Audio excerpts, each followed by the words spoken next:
Bom dia, amados. A graça e a paz do nosso Senhor Jesus Cristo estejam conosco e que o Espírito Santo possa mesmo, fazer essa obra maravilhosa na nossa vida, para a gente ter discernimento mesmo da palavra de Deus, porque sem uma revelação espiritual, sem um discernimento vindo do próprio Deus, a gente não vai conseguir entender essa palavra.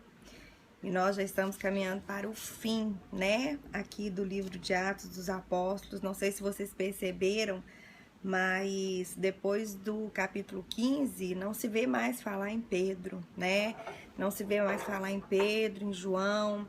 O que predomina aqui é realmente a vida de Paulo, a vida desse homem que literalmente cumpriu o que o próprio Senhor Jesus disse para ele ali atrás, que eu escolhi e vou mostrar para ele o que é sofrer por amor do meu nome. Mas, amados, Paulo teve um encontro tão real com Jesus que nenhum sofrimento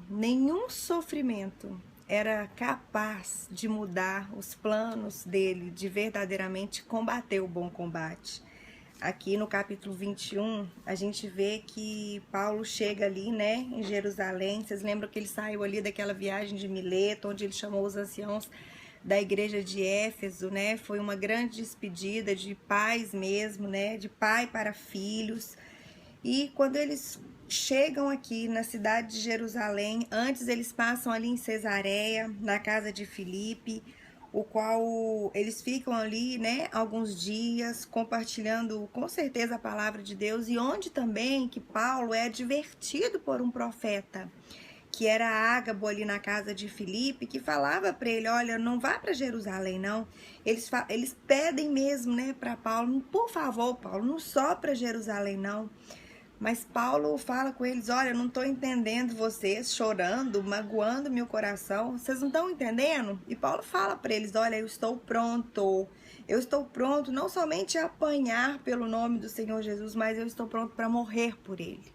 Ai, amados, que declaração maravilhosa, não é verdade, do apóstolo Paulo.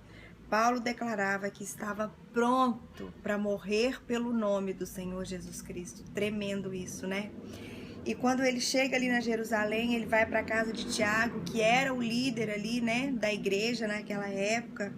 E Paulo começa realmente a contar as maravilhas que Deus fez através da vida dele no meio dos gentios, porque Paulo foi tido como o apóstolo dos gentios.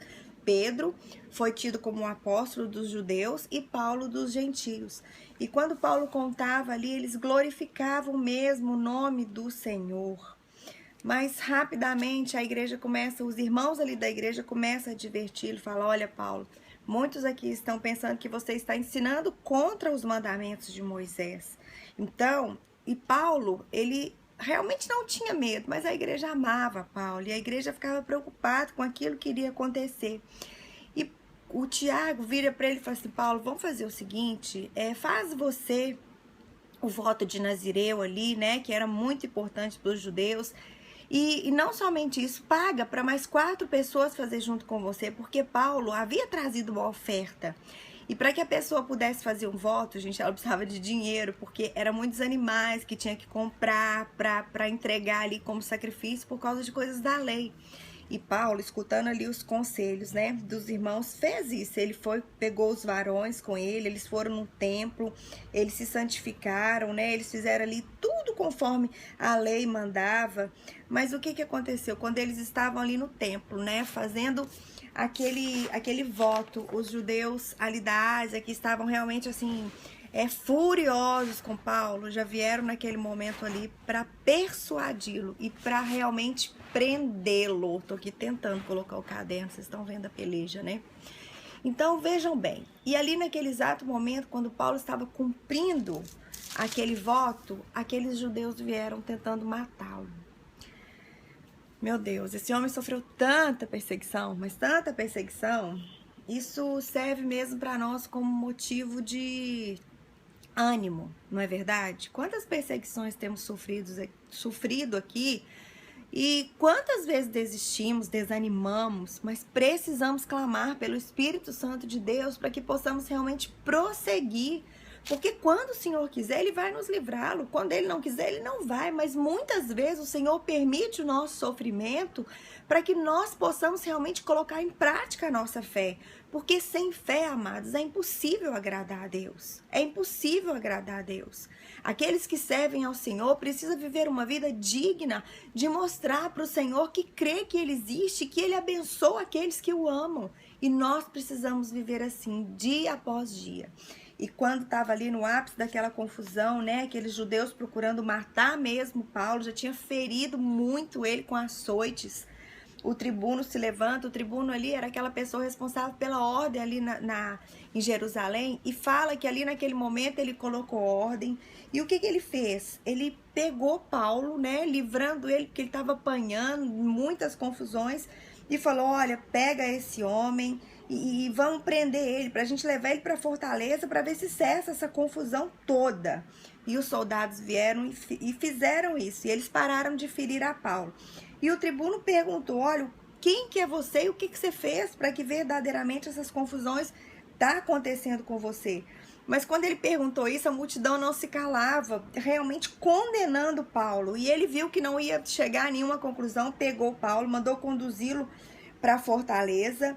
E olha, os soldados tiveram que pegar ele assim, com força mesmo, por causa da violência da multidão que queria matá-lo.